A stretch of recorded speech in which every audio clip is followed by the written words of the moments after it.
చాలా డంకాపదంగా గఫూర్ గారు చెప్పినా వరప్రసాద్ గారు చెప్పినా చాలా ఖచ్చితంగానే అయితే ఇక్కడ ఆయన వెళ్ళాలనుకోవడము తప్పు లేదు.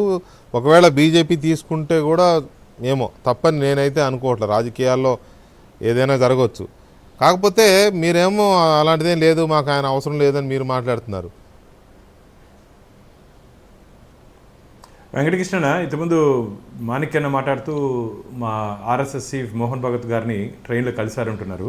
మోహన్ భగత్ గారిని ఎవరిని కలవచ్చు, మాణిక్యన్న కలవచ్చు, గఫూర్ గారు కలవచ్చు, మీరు కలవచ్చు, ఇంకా మిగతా వాళ్ళు కూడా కలవచ్చు. తప్పేలే, ఎందుకంటే దేశం కోసం ధర్మం కోసం ఉన్నటువంటి ఇది కాబట్టి ఏదో వారు కలిచారు రూట్స్ కాబట్టి దానికి దీనికి ఆ ఎపిసోడ్కి సంబంధం లేదన్న. మోహన్ జీని ఎవరైనా కలవచ్చు.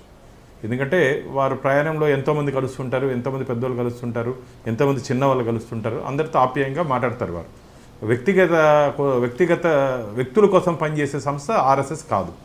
దేశం కోసం ధర్మం కోసం పనిచేసే సంస్థ ఆర్ఎస్ఎస్.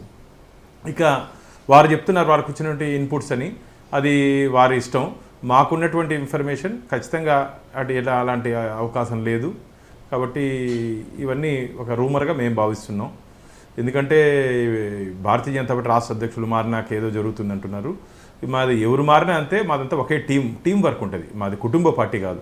ఇది కుటుంబ పార్టీలో ఒక వ్యక్తి ఇద్దరు నిర్ణయం తీసుకుంటే అది జరిగిపోతుంది. భారతీయ జనతా పార్టీలో అట్లా ఉండదన్న. మా ఎట్లుంటుందంటే టీమ్ ప్రిసైడ్స్, ప్రెసిడెంట్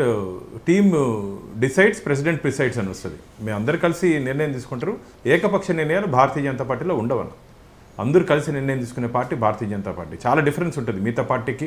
మా పార్టీలో వచ్చి డైజెస్ట్ అయ్యేది చాలా కష్టం. భారతీయ జనతా పార్టీలో వచ్చి దాన్ని నిలదొక్కడం, దానిలో దీర్ఘకాలంగా పనిచేయాలనుకోవడం చాలా కష్టం. ఎందుకంటే వ్యక్తుల కోసం, వ్యక్తిగత నిర్మాణం కోసం పనిచేయదన్న. దేశం కోసం, దేశ నిర్మాణం కోసం పనిచేసే పార్టీ కాబట్టి ఈ party with difference. BJP nation first, పార్టీనెస్ సెల్ఫ్ లాస్ట్ అలాంటి పార్టీ.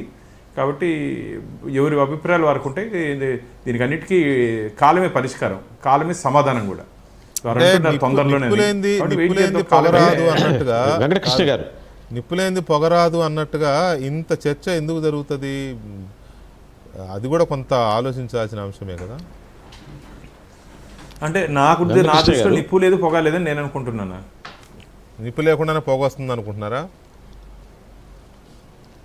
నిప్పు లేదు పొగ లేదు ఇప్పుడు అనుకుంటున్నాను. పొగ వస్తుంది కదా, పొగ గట్టిగా వస్తుంది, పొగ ఘాటు.